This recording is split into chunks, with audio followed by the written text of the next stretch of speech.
இன்றைக்கி என்ன பார்க்க போகிறோம் அப்படின்னு பார்த்தீங்கன்னா, கோதுமையில் ஒரு அடை மாதிரி, அதாவது பீஸா மாதிரி இருக்கும். அதை பார்த்தீங்கன்னா, அதை எப்படி செய்யுதுன்னு பார்க்கலாம். அதுக்கு வந்து நான் கோதுமை மாவு 1 கப் எடுத்திருக்கேன். அதில் வந்து நம்ம என்ன பண்ணிக்கலாம், கொஞ்சம் தண்ணி ஊற்றிக்கலாம். தண்ணி ஊற்றிக்கிட்டு தேவையான அளவு உப்பு, இங்கே பாருங்கள், உப்பு தேவையான அளவு உப்பு போட்டுக்கலாம்.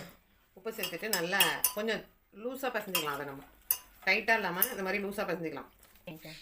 பாருங்கள், இந்த பாருங்கள், இந்த அளவுக்கு வந்து தனியாக மாவை பசஞ்சிக்கலாம். பசஞ்சிக்கிட்டு நம்ம என்ன பண்ணலாம், அதில் வெங்காயம் கட் பண்ணி எடுத்துருக்கேன். அதை வந்து நம்ம இதில் சேர்த்துக்கலாம்.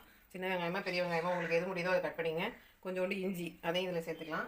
அதுக்கப்புறம் பார்த்தீங்கன்னா கேப்சிகம், எவ்வளோ உங்களுக்கு எந்த வெஜிடபிள்ஸ் நல்லா பிடிக்குமோ அந்த வெஜிடபிள்ஸை போட்டுக்கலாம். ஆனால் கேப்சிகம்லாம் ரொம்பவே நல்லாயிருக்கும் அந்த அடைக்கு. இந்த பாருங்கள், இந்த டொமேட்டோ அதையும் போட்டுக்கலாம். போட்டுட்டு கருவேப்பிலை கொத்தமல்லி போட்டுக்கலாம். போட்டுட்டு இங்கே பாருங்கள், பச்சை மிளகா காரத்துக்கு தகுந்தாப்பில் நீங்கள் போட்டுக்கலாம். கொஞ்சமாவோ நிறையாவோ போட்டுக்கலாம். இல்லை குழந்தைங்க போடுறீங்கன்னா நீங்கள் குறைச்சிக்கலாம்.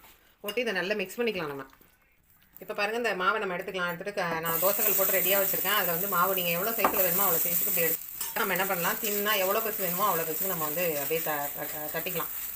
ஃப்ளாட்டாக நல்லா மெலிசாக வருங்க. நீங்கள் எவ்வளோ வேணால் தட்டிக்கலாம். ஆனால் சூப்பராக இருக்கும். பசங்களாம் சும்மாவே சாப்பிடுவாங்க. நம்மளுமே இதுக்கு எந்த தொட்டுக்கையும் தேவையில்லை, அப்படியே சாப்பிட்லாம். காலைல சாயந்தரம் நைட்டு எப்போ வேணால் சாப்பிட்லாம்.